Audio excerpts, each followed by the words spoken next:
প্রায় 350 বছরের প্রাচীন জাগ্রত লক্ষাধিক টাকার মালায় সুসজ্জিত ভীমদেবের দর্শন করাচ্ছি আজকের পুরো পর্ব জুড়ে আপনাদের সকলের জন্য।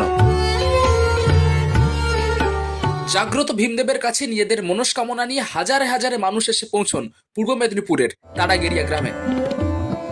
আজকের পুরো পর্ব জুড়ে ভীমজিউয়ের অসাধারণ সুন্দর দর্শন, পুষ্পাঞ্জলি, তারই সাথে কিন্তু ভীম মেলারও এক্সক্লুসিভ কভারেজ আপনাদের সকলের জন্য। আপনারা দেখছেন মজার ভ্লগ মানেই এক্সপ্লোর অ্যান্ড এনজয়।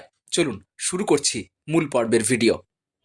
প্রথমেই বলে রাখি কিভাবে জাগ্রত এই ভীমজিউয়ের দর্শনের জন্য আপনারা আসতে পারবেন ইজিলি। ভীমজিউয়ের পুজো কিন্তু তারাগেরিয়া গ্রামে হয়, যেটা কিন্তু তমলুক সংলগ্ন ব্যবত্তাহাটে আপনাদেরকে পৌঁছতে হবে। মেছলা থেকে যারা আসবেন, যারা জাস্ট এই রুট বরাবর এসে পৌঁছবেন, নিয়ারেস্ট ল্যান্ডমার্ক হচ্ছে ব্যবত্তাহাট স্কুল। আপনাদেরকে দেখিয়ে দিচ্ছি। ম্যাটাডোরে কিন্তু মানুষজন আসছেন, এতটাই জাগ্রত, মানে ভোরে ভোরে মানুষজন আসেন দূর দূরান্ত থেকে। জাস্ট সামনে কিন্তু আপনারা দেখতে পেয়ে যাবেন এন্ট্রি গেট। বাঁ দিকের রাস্তাটা যদি আপনারা নিয়ে নেন, জনস্রোতে ভেসে খুব তাড়াতাড়ি কিন্তু আপনারা পৌঁছে